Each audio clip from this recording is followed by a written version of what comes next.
You ask Tiger to solve.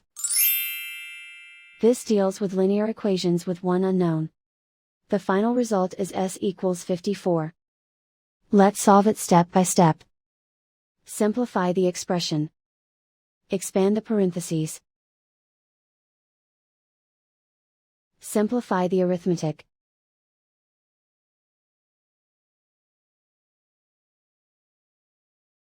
Group all constants on the right side of the equation. Add 108 to both sides. Simplify the arithmetic.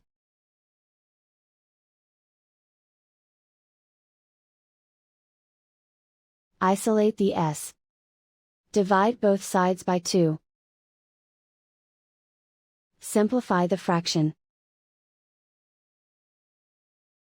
Find the greatest common factor of the numerator and denominator. Factor out and cancel the greatest common factor. And so the final result is s equals 54.